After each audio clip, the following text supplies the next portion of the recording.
Hello, Nikkolas. how's it I'm going? Sachi with Macaroni KID, and we are a local family website here nationally in the U.S. So, Okay, wonderful. yeah. So we have a couple questions for you. Okay. So you're known as both an artist and artivist. Yes. How did those two paths merge for you, and when did you realize your art could be a tool for activism? Great question. Well, I've always been making art, I would say my whole life. But when I got to college, I went to Hampton University, historically black college in Virginia. And so that was when I realized, oh, maybe I can be a political cartoonist, right? So I started to, I went to the paper and I said, maybe I can look at what's happening in the world and make art that makes people think about things in a different way. Yeah. So started there. And then when I became an Imagineer right after college, designing theme parks and all of that, at the same time, I would just go home and make art. And it kind of, that's when, again, I kept doing the kind of the artivist thing where, like, how can I use art to inspire people to make a positive change? So it kind of merged as I was doing the Disneyland architecture. I was also, making artivism. That's awesome. That's beautiful. I love it. I love it. Your journey spans from architecture to illustration, like we just said, to concept art and major films. How has your background in architecture influenced your artistic style and storytelling? Yeah, well, architecture, I feel like architecture really gives me the the ability to kind of like map out spaces and how people flow through spaces.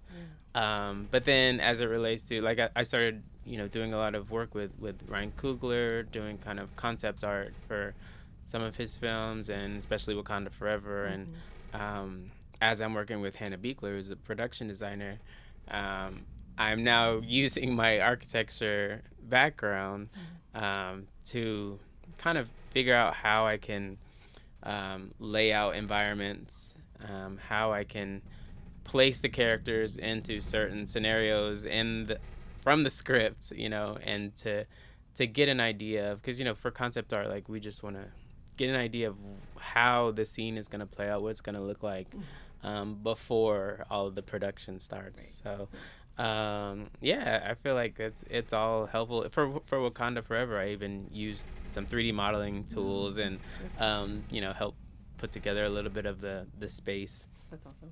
And so yeah, for that one, mainly Shuri's lab. That's great. Yeah. That's awesome. Very cool.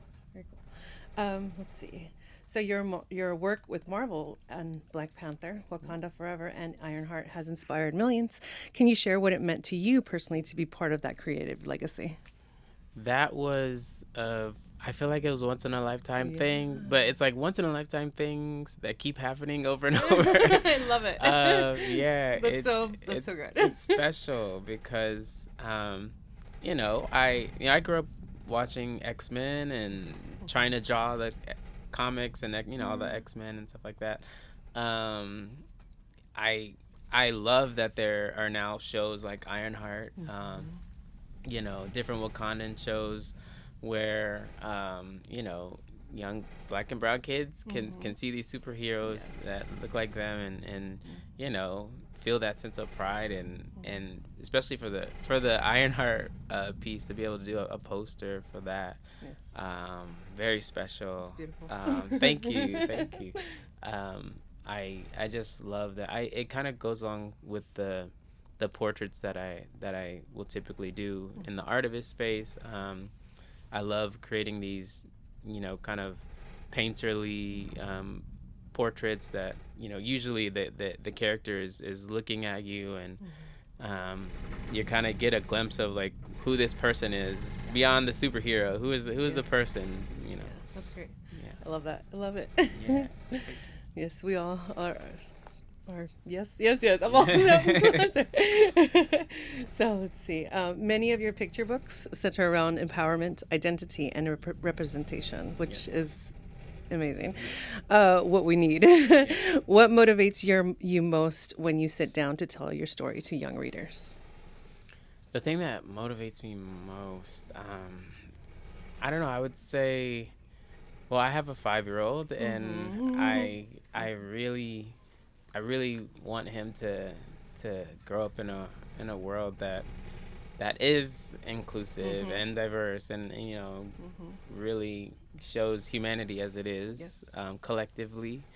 Mm-hmm. And so I'm constantly thinking about him, Mm-hmm. and I just, I want any character that I maybe create art connect that I'm that's connected to this character. I want that full character to be realized, and then I want, kind of like all of humanity to be reflected, right? Mm-hmm. And so yeah, I'm just it does kind of come from a personal place with my son, Mm-hmm.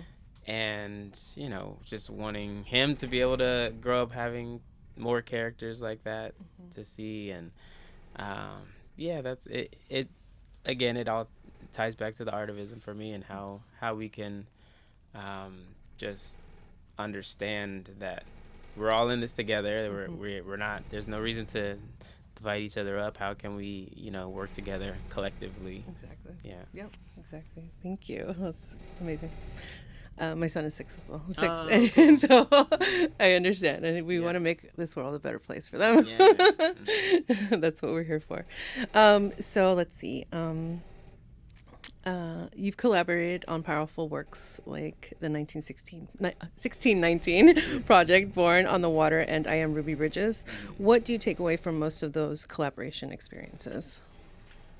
For those, really, again, I feel like there's so there's so many key points in American history that Mm-hmm. need to be talked about, and they shouldn't. I don't feel like they should be hidden. Mm-hmm. Um, for the 1619 project, the young girl at the end of the book, she draws, spoiler alert, but she draws the American flag, Mm-hmm. and that is a reminder for her of how her ancestors fought for democracy, for justice and peace, and all these patriotic things that we talk about all the time, right? So um, that is a key part of a lot of the U.S. history based books that I have. It is about, again, how can we all collectively work together, but for justice for all. Yeah. The thing, part of the pledge or whatever.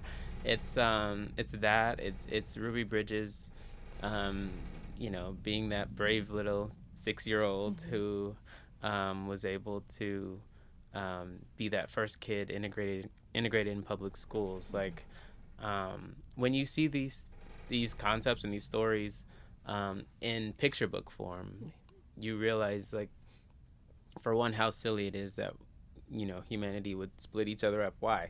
We're all literally all one human race, right? Mm-hmm. So just kind of driving that point home, and the kids actually really do understand these wonderful concepts, Mm-hmm. right? The Yeah, kids get they it, do. They really do. right? So Mm-hmm. I love that we can share these stories and visualize Mm-hmm. them, and especially in a format where all everybody can understand, from, I say, like, from 3 years old to Mm-hmm. 103 years old. Yes. We understand. Exactly. Yeah. Yes. So beautiful. I love it. Um, do we still have time? We're still good on time? Let's see. Who or what continues to inspire you creatively and spiritually in the season of your career? Inspirations. Wow. I do. I guess if I can go on the theme of why I'm here on this cruise ship, just creating this piece of um, T'Challa, the Black Panther, and Wakanda. Um, I constantly think about Chadwick Boseman and the man that he was, the figure that he was, how he treated us all like kings and queens. He was royalty, and he treated everybody like royalty. And every time I think about Chadwick, um, I'm just inspired. I'm motivated to be a better person, to to treat people with love and respect. And it's yeah, I feel I we keep saying, like, we feel like Chadwick is watching over us, right? Mm-hmm. Um, and so, to walk in this ship and see the Black Panther, Mm-hmm. that statue, and then and seeing my art on the wall. It's special. Yeah, Yeah. it's amazing. It's beautiful. I love it. So proud. Thank you.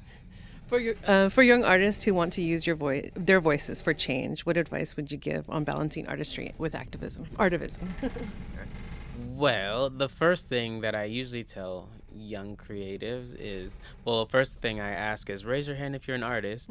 And then anybody whose hand is not raised, I say, you can raise your hand too, because you are I think everybody's an Yeah. artist. Everybody has something creative that they do.